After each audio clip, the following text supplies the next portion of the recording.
Hi guys, and welcome back to my channel Machining with Joe, a channel where I share with you my journey as a beginner machinist and all the little tips and tricks I pick up along the way. So today's video is 5 modifications on the lathe, and I'm going to share with you 5 modifications that I've done that I think are so good that you should go out and do it. I'm basically going to start these modifications off by value. So the first modification is going to be something that you can do really easy, really cheap, and by the time we get to the 5th modification, it's going to be something you're going to have to spend a little bit of money on, unfortunately. And if you stick around to the end, I might share a secret 6th one with you, which is super easy, but makes working on the lathe so much easier.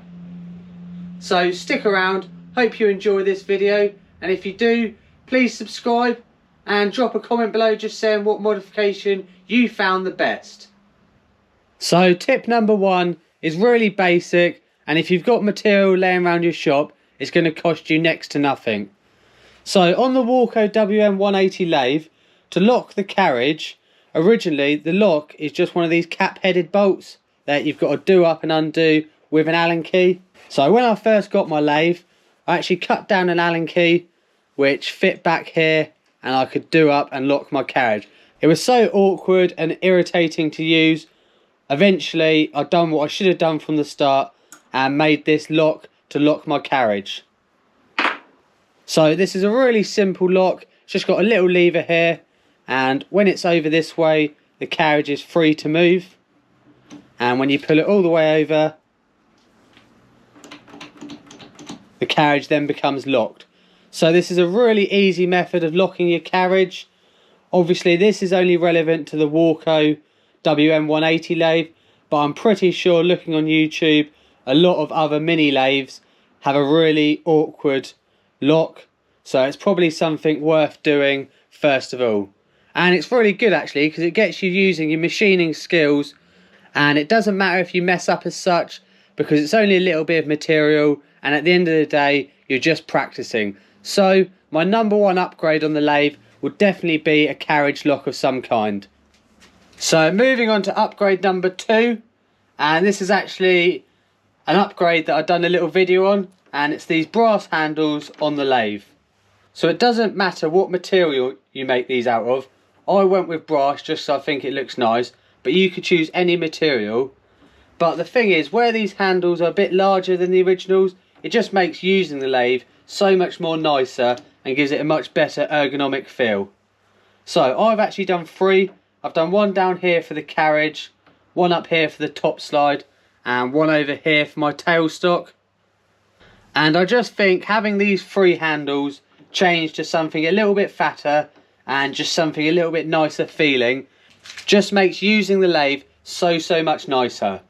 So this is why I'm going with upgrade number 2, just because there's 3 of these to make, so it's going to cost you a little bit more money than the carriage lock, but at the end of the day it makes the lathe feel so much nicer. So upgrades 1 and 2 are something that if you've got material laying around the shop, it's something you can get on with and get practicing and really make a difference to the feel of your lathe.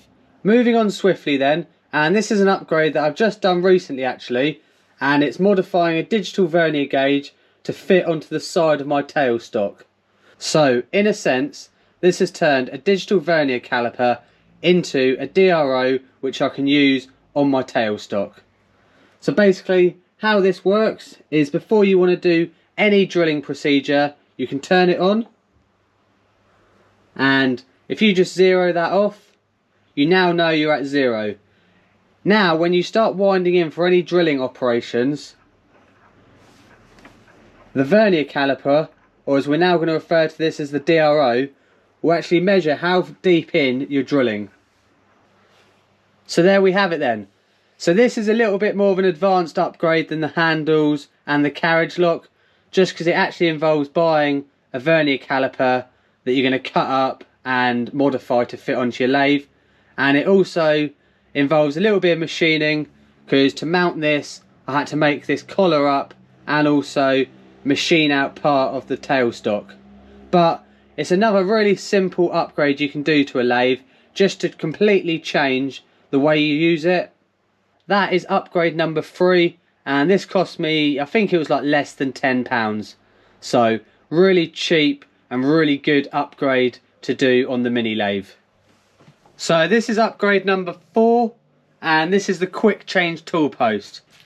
Now this is going to be quite a hot topic, I think, and a few people may comment on this one, but in my opinion this is one of the most important upgrades for any Mini Lathe owner.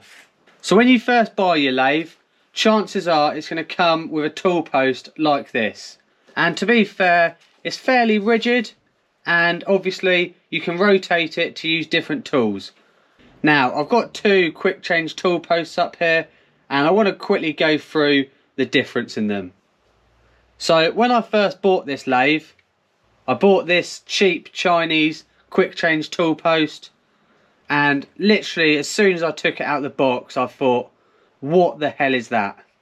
Let's quickly remove the tool holder and just look at the size comparison. So these quick change tool posts that are sold for most Mini Lathes are really small, and I just didn't like the look of it, didn't like the size, and thought it's not going to be that rigid. So I literally bought this within my first couple of weeks of owning a Mini Lathe, and used it for maybe a day, and then after a day went back to the original tool post that came with the lathe, and I've been using that ever since. But just recently I've upgraded to this quick change tool post. So Warco actually sell this tool post for a Myford ML7 lathe, I think it is, and I've managed to get this to fit on to my standard original compound rest, and I found this so far to be really good. It's super rigid, same size as the original tool post, and it comes with these nice holders. So these holders compared to, let's do a quick comparison, that holder to that holder, look at the difference in that. A lot more beefier, a lot more fatter, and just generally looks like better quality. To use this, literally all I've got to do is slide it in place, and once it's down there, lock it in, and then now that tool post is good to go. So the reason that I think this is an essential upgrade for any lathe owner is it just makes the repeatability of any tool really good, because I can now take that tool out, put it back in, and that tool will be in the exact same position as when I left off. So as your collection grows and you get more and more holders, it just means you can change out tools so much quicker, and it makes doing any work on the lathe a lot more nicer. Now for my 5th and final upgrade on the lathe, it's got to be a DRO. So this DRO I fitted a couple of months ago now, and ever since fitting it I've never looked back. So if you're not familiar with a DRO, what it does, it basically turns the movement of a lathe side to side and back and forth into a digital display up here which you can easily read. So just to give you an example, if I wind my carriage towards the chuck, it will actually show me a measurement of how far I've moved it. So according to that, I've moved 17.8 millimeters. So you might be asking, well that's showing 17.8 millimeters. Could I not just do that off the carriage hand wheel? The simple answer is yes you can, but when you've got a DRO, why would you want to? Having a DRO on your lathe isn't going to make you any better of a machinist. It's not going to improve your accuracy of cuts, but what it is going to do is making using the lathe much more enjoyable, because you can just move your hand wheels and not have to worry about counting dials. You can just look up at the screen and see exactly how far you've moved. There are a lot more functions on a DRO other than displaying the movement, the carriage and cross slide make, but I don't want to go into a DRO video. I just basically wanted to share with you, in my opinion, this is the best upgrade anyone can do for a lathe.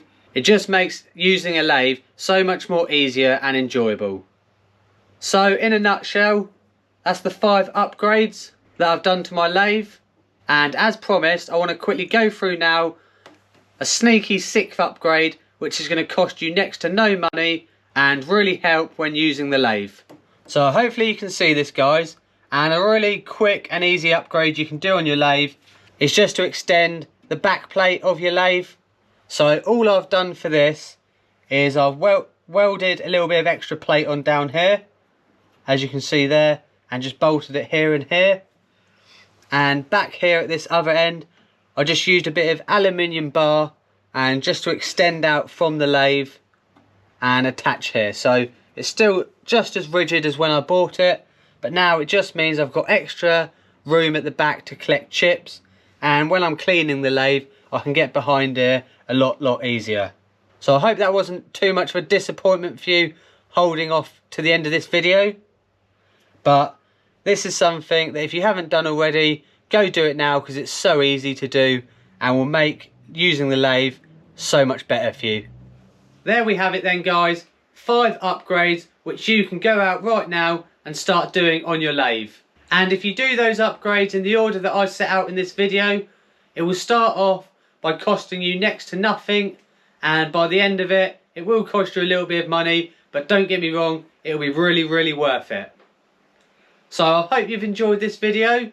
If you have, please subscribe, and I'll see you in the next one.